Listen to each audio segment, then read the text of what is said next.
Welcome to Sridhasfoods. So இன்றைக்கி வந்து பாவக்காய் குழம்பு எப்படி பண்ணுறதுன்னு பார்க்கலாம். ஒரு பேனில் 2 ஸ்பூன் ஆயில் விட்டுக்கோங்க. ஒரு 2லேருந்து 3 பூண்டு ஆட் பண்ணிக்கோங்க. அது ஃப்ரை ஆனோடனே காஞ்ச மிளகாய் போட்டு ஆட் பண்ணி ஃப்ரை பண்ணுங்கள்.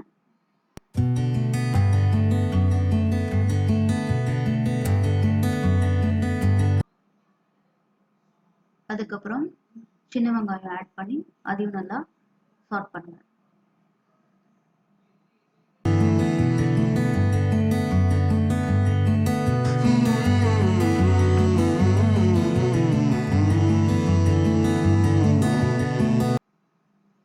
அடுத்து வந்து தக்காளி ஆட் பண்ணி அதையும் நல்லா சாட் பண்ணுங்க. எல்லாமே செமி ஃப்ரையாக இருந்தால் போதும். பிகாஸ் இது எல்லாத்தையும் நம்ம வந்து மிக்சியில் போட்டு கிரைண்ட் பண்ண போகிறோம். அதுக்காக செமி ஃப்ரையாக இருந்தால் ஓகே.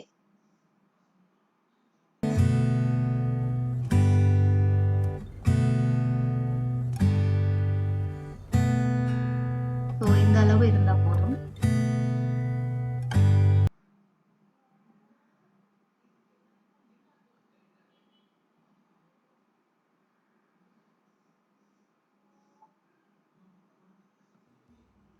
இப்போ இந்த மிக்சர் எல்லாத்தையும் ஒரு மிக்சர் ஜாரில் போட்டுருங்க.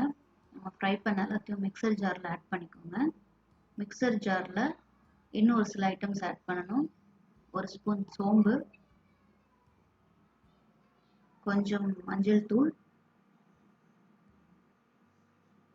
அப்புறம் தேங்காய் ஒரு 4-5 சில்லு இருந்தால் போதும். ஆட் பண்ணி எல்லாத்தையும் நல்லா நைஸாக அரைக்கணும்.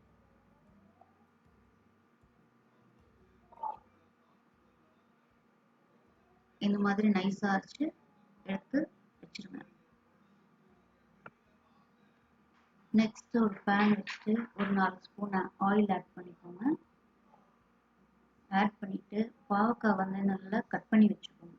அது உங்களுக்கு எப்படி இஷ்டமோ அது மாதிரி கட் பண்ணிவிட்டு ஃபஸ்ட்டு பாவக்காய் போட்டு நல்லா ஃப்ரை பண்ணிக்கோங்க. இது ஒரு 2 நிமிஷம் ஃப்ரை ஆனால் போதும். ஹை ஃப்ளேமில் வச்சு நல்லா 2 மினிட்ஸ் நல்லா ஃப்ரை பண்ணிக்கோங்க.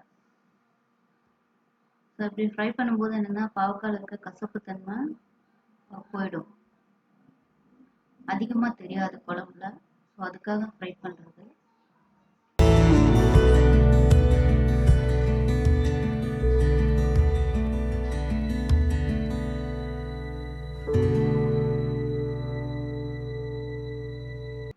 ஸோ இப்போ பாவக்காய் வந்து ஃப்ரை ஆகிடுச்சு.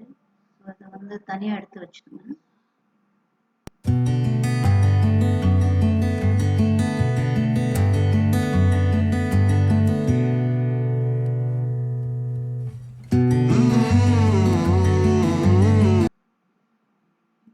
அடுத்து அதே பேனில்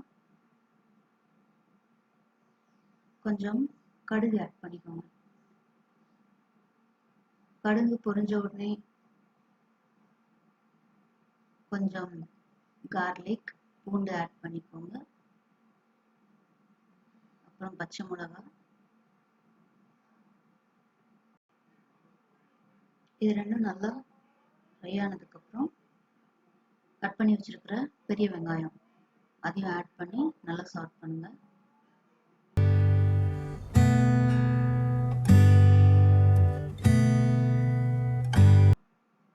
ஆனியன் போட்ட உடனே என்ன பண்ணுங்க, உப்பு ஆட் பண்ணிடுங்க. அப்போதான் ஆனியன் வந்து என்ன பண்ணால் சீக்கிரமாக குக் ஆகிடும். ஸோ உப்பு வந்து எப்படின்னா குழம்புக்கு எவ்வளோ தேவையோ அது இப்போவே ஆட் பண்ணிடலாம்.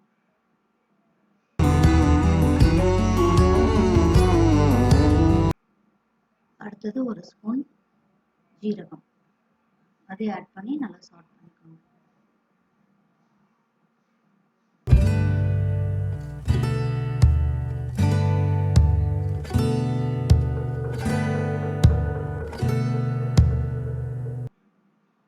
கொஞ்சம் கருவேப்பிலை,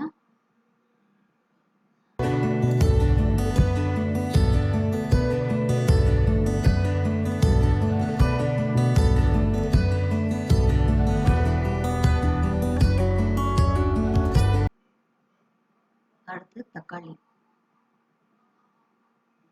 இதெல்லாம் நல்லா சாட் பண்ணணும்.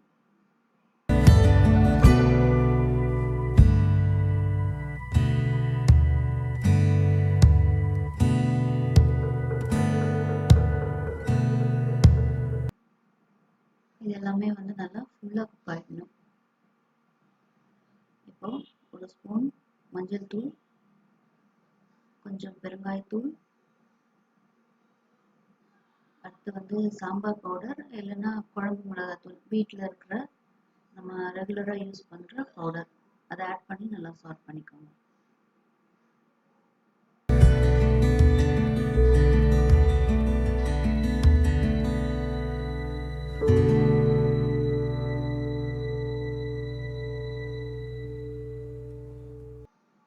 கடைசியாக வந்து நம்ம ஃப்ரை பண்ணி வச்சுருக்கிற பாவக்காயை ஆட் பண்ணி அதோட நல்லா சார்ட் பண்ணிக்கணும். ஒன்ஸ் நம்ம தக்காளி வெங்காயம் நல்லா வதங்கினதுக்கப்புறம் கடைசியாக இந்த பாவக்காய் ஆட் பண்ணி சார்ட் பண்ணுங்க. சார்ட் பண்ணிவிட்டு அதுக்கப்புறம் நம்ம அரைச்சி வச்சுருக்கிற கிரேவியை உள்ளே ஆட் பண்ணிக்கோங்க. ஆட் பண்ணிவிட்டு இந்த கிரேவிக்கும் இந்த குழம்புக்கு எவ்வளோ தண்ணி வேணுமோ அதுக்கு தகுந்த மாதிரி ஆட் பண்ணி நல்லா கொதிக்க வைக்கணும்.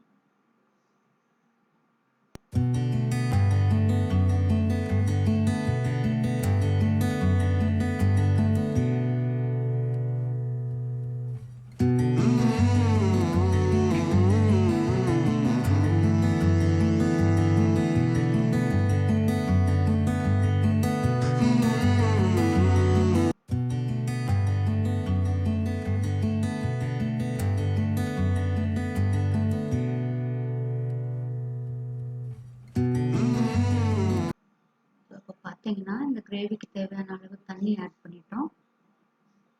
அதை ஆட் பண்ணி நல்லா மிக்ஸ் பண்ணிட்டு ஒரு மூடி போட்டு மூடி வச்சு ஒரு 5 மினிட்ஸ் நல்லா ஹை ஃப்ளேமில் கொதிக்கணும்.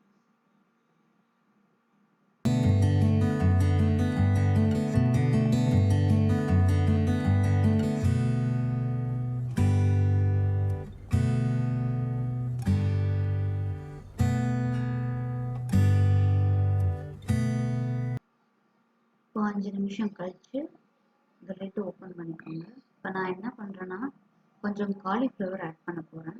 ஸோ இது வந்து ஆப்ஷனல் தான். ஸோ நான் மேக்ஸிமம் 1 or 2 வெஜிடபிள்ஸ் ஆட் பண்ணுவேன் குழம்புல. ஸோ அதுக்காக நான் எக்ஸ்ட்ராவாக ஆட் பண்ணிக்கிறேன். ஸோ தேவையில்லைன்னா அவாய்ட் பண்ணிக்கலாம். இந்த காலிஃப்ளவர் கொஞ்சம் கருவேப்பிலை, கொஞ்சம் கொத்தமல்லி இலை ஆட் பண்ணிவிட்டு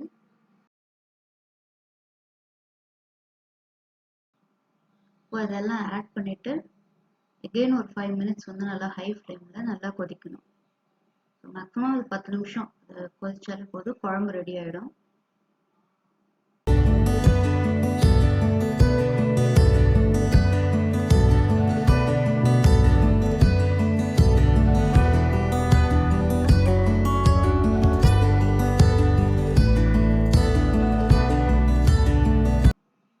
இப்போ 5 மினிட்ஸ் ஆகிடுச்சதுக்கப்புறம் பார்த்தீங்கன்னா இப்போ குழம்பு நல்லா ரெடி ஆகிடுச்சு. உங்களுக்கு தெரியும் அந்த திக்னஸ், குழம்போட திக்னஸ் வந்து நல்லா இருக்கு.